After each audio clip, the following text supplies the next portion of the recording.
Item ಯಾವುದೇ ಇರಲಿ try ಮಾಡಿ ಆಚಿ ಚಿಕನ್ ಮಸಾಲಾ. ಆಚಿ ಚಿಕನ್ ಮಸಾಲಾ.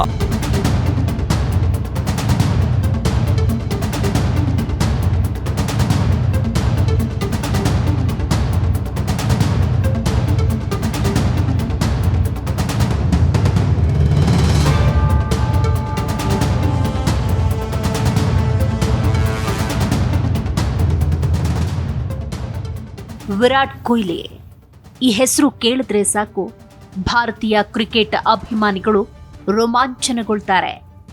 ಮೈದಾನದಲ್ಲಿ ವಿರಾಟ್ ಕೊಹ್ಲಿ ಆಕ್ರಮಣಕಾರಿ ಆಟ, ರನ್ ಗಳಿಸುವ ದಾಹ, ಸಾಧನೆ, ಕ್ರಿಕೆಟ್ ಪ್ರಪಂಚದಲ್ಲಿ ವಿರಾಟ್ ಬೆಳೆದು ನಿಂತ ಎತ್ತರ ಎಲ್ಲರಿಗೂ ತಿಳಿದಿರೋ ವಿಚಾರ.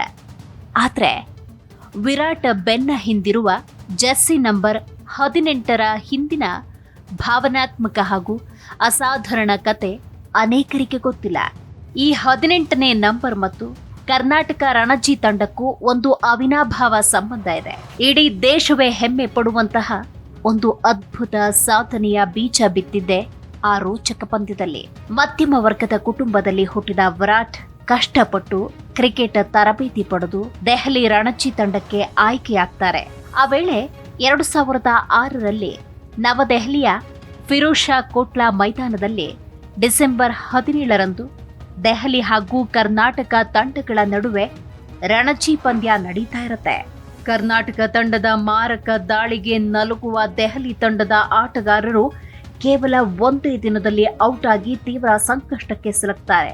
ಆಗ ಆ ಯುವಕನ ಮೇಲೆ ಇಡೀ ತಂಡದ ಜವಾಬ್ದಾರಿ ಬಿದ್ದಿರತ್ತೆ. ಆತ ಕ್ರೀಸ್ನಲ್ಲಿ ನಿಂತು ಆಡಿದ್ರೆ ಮಾತ್ರ ದೆಹಲಿ ತಂಡ ಪಂದ್ಯವನ್ನ ಡ್ರಾ ಮಾಡಿಕೊಳ್ಳಬಹುದು ಅಥವಾ ಗೆಲ್ಲಬಹುದು. ಇಲ್ಲವಾದಲ್ಲಿ ಸೋಲು ಕಟ್ಟಿಟ್ಟ ಬುತ್ತಿ ಅನ್ನೋ ಪರಿಸ್ಥಿತಿ ನಿರ್ಮಾಣವಾಗಿರುತ್ತೆ. ಆ ಯುವಕ ರಾತ್ರಿ ಮಲಗಿರುವಾಗ ಡಿಸೆಂಬರ್ 18ರಂದು ಬೆಳಗಿನ ಜಾವ 3 ಗಂಟೆಗೆ ಆತನಿಗೆ ಒಂದು ಕರೆ ಬರುತ್ತೆ. ಆತನ ತಾಯಿ ಸರೋಜಾ ಕೊಹ್ಲಿ ಕರೆ ಮಾಡಿ, ನಿನ್ನ ತಂದೆ ತೀರ್ಕೊಂಡಿದ್ದಾರೆ, ತಕ್ಷಣ ಮನೆಗೆ ಬಾ ಅಂತ ಹೇಳ್ತಾರೆ. ಆ ಕ್ಷಣದಲ್ಲಿ ಆ ಹುಡುಗನ ಪ್ರಪಂಚವೇ ಬುಡ ಮೇಲಾಗತ್ತೆ. ಒಂದು ಕಡೆ ಮನೆಯಲ್ಲಿ ಪ್ರೀತಿಯ ತಂದೆಯ ಮೃತದೇಹ, ಇನ್ನೊಂದೆಡೆ ತಾನು ಭಾರತೀಯ ಕ್ರಿಕೆಟ್ ತಂಡವನ್ನ ಪ್ರತಿನಿಧಿಸಬೇಕು ಎಂಬ ತನ್ನ ತಂದೆಯ ದೊಡ್ಡ ಕನಸು ಹಾಗೂ ತನ್ನ ಮೇಲೆ ಅಪಾರ ನಂಬಿಕೆ ಇಟ್ಟಿದ್ದ ದೆಹಲಿ ತಂಡ. ಆತ ಆ ಒಂದು ಕ್ಷಣ ಆಳವಾಗಿ ಯೋಚಿಸ್ತಾನೆ, ನನ್ನ ತಂದೆ ಈಗ ನನ್ನೊಂದಿಗಿಲ್ಲ, ಆದರೆ ಅವರ ಕನಸನ್ನ ನನಸು ಮಾಡುವ ಅತಿ ದೊಡ್ಡ ಜವಾಬ್ದಾರಿ ನನ್ನ ಮೇಲಿದೆ ಅಂತ ನಿರ್ಧರಿಸ್ತಾನೆ. ಮಾರನೇ ದಿನ ಬೆಳಗ್ಗೆ ಕಣ್ಣೀರನ್ನ ಒರೆಸ್ಕೊಂಡು ತನ್ನ ತಂದೆಯ ಸಾವಿನ ಶೋಕವನ್ನ ಎದೆಯಲ್ಲೇ ಬಚ್ಚಿಟ್ಟುಕೊಂಡು ಆ ಹುಡುಗ ನೇರವಾಗಿ ಕ್ರಿಕೆಟ್ ಮೈದಾನಕ್ಕೆ ಬರ್ತಾನೆ. ಕರ್ನಾಟಕ ತಂಡದ ವಿರುದ್ಧ ಅಸಾಧಾರಣವಾಗಿ ಬ್ಯಾಟ್ ಬೀಸಿ 90 ರನ್ಗಳನ್ನ ಕಲೆ ಹಾಕುವ ಮೂಲಕ ದೆಹಲಿ ತಂಡವನ್ನ ಸೋಲಿನ ಸುಳಿಯಿಂದ ಪಾರು ಮಾಡಿ ಪಂದ್ಯ ಡ್ರಾ ಆಗುವಂತೆ ಮಾಡ್ತಾನೆ. ಆ ಒಂದು ಅದ್ಭುತ ಇನ್ನಿಂಗ್ಸ್ ಮುಗಿಸಿದ ನಂತರವಷ್ಟೇ ಆತ ನೇರವಾಗಿ ಹೋಗಿ ತನ್ನ ತಂದೆಯ ಅಂತ್ಯ ಸಂಸ್ಕಾರದಲ್ಲಿ ಭಾಗಿಯಾಗ್ತಾರೆ. ಈ ಘಟನೆ ವಿರಾಟ್ನ ತ್ಯಾಗ ಮತ್ತು ಸಮರ್ಪಣಾ ಭಾವಕ್ಕೆ ಜ್ವಲಂತ ಉದಾಹರಣೆ. ಕೊಹ್ಲಿ ತಂದೆ ಪ್ರೇಮನಾಥ್ ಕೊಹ್ಲಿ ತೀರಿಕೊಂಡಿದ್ದು ಡಿಸೆಂಬರ್ 18ರಂದು. ಆಗ ಕೊಹ್ಲಿ ವಯಸ್ಸು 18 ವರ್ಷ. ತನ್ನ ತಂದೆ ಯಾವಾಗ್ಲೂ ತನ್ನ ಬೆನ್ನ ಹಿಂದೆಯೇ ಇದ್ದಾರೆ ಅನ್ನೋ ಭಾವನೆಯಿಂದ ಅವರ ಸವಿ ನೆನಪಿಗಾಗಿ ತನ್ನ ಜರ್ಸಿಯ ಹಿಂದೆ 18ನೇ ನಂಬರನ್ನ ಹಾಕಿಸಿಕೊಳ್ತಾರೆ ವಿರಾಟ್ ಕೊಹ್ಲಿ. ಇದ್ರ ಜೊತೆಗೆ ವಿರಾಟ್ ಕೊಹ್ಲಿ ಮತ್ತು RCB ನಂಟಿನ ಬಗ್ಗೆ ನೋಡೋದಾದ್ರೆ, ರಾಯಲ್ ಚಾಲೆಂಜರ್ಸ್ ಬೆಂಗಳೂರು 2025ರ IPLನ 18ನೇ ಆವೃತ್ತಿಯಲ್ಲಿ ಐತಿಹಾಸಿಕ ಗೆಲುವು ಸಾಧಿಸಿ ತಮ್ಮ ಚೊಚ್ಚಲ ಪ್ರಶಸ್ತಿಯನ್ನ ಮುಡಿಗೇರಿಸಿಕೊಂಡಿದೆ. 18 ವರ್ಷಗಳ ಸುದೀರ್ಘ ಕಾಯುವಿಕೆಯ ನಂತರ RCB ಚಾಂಪಿಯನ್ ಆಗಿ ಹೊರಹೊಮ್ಮಿತ್ತು. ಜೆರ್ಸಿ ನಂಬರ್ 18 ಧರಿಸುವ ವಿರಾಟ್ ಕೊಹ್ಲಿ 18ನೇ ಆವೃತ್ತಿಯ ಫೈನಲ್ನಲ್ಲಿ ಮಹತ್ವದ ಪಾತ್ರ ವಹಿಸಿದ್ರು.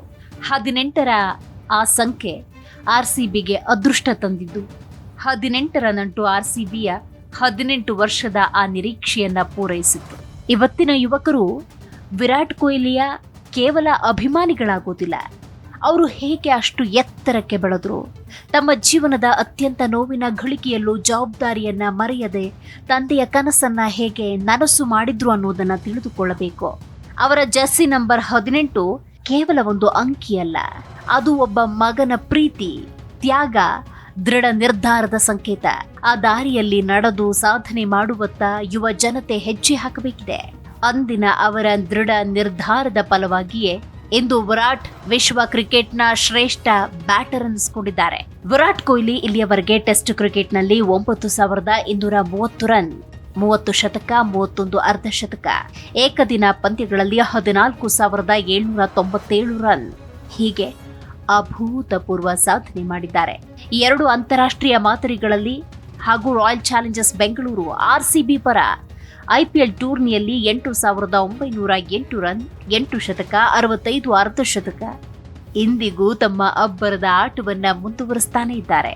ಅಂತಾರಾಷ್ಟ್ರೀಯ ಟಿ20 ಮಾದರಿಯಲ್ಲಿ 4,188 ರನ್, 1 ಶತಕ, 38 ಅರ್ಧಶತಕ ಕಲೆ ಹಾಕಿರುವ ವಿರಾಟ್ ಆ ಚುಟುಕು ಮಾದರಿಯ ಅಂತಾರಾಷ್ಟ್ರೀಯ ಕ್ರಿಕೆಟ್ಗೆ ಮಾತ್ರ ಈಗಾಗಲೇ ವಿದಾಯ ಹೇಳಿದ್ದಾರೆ.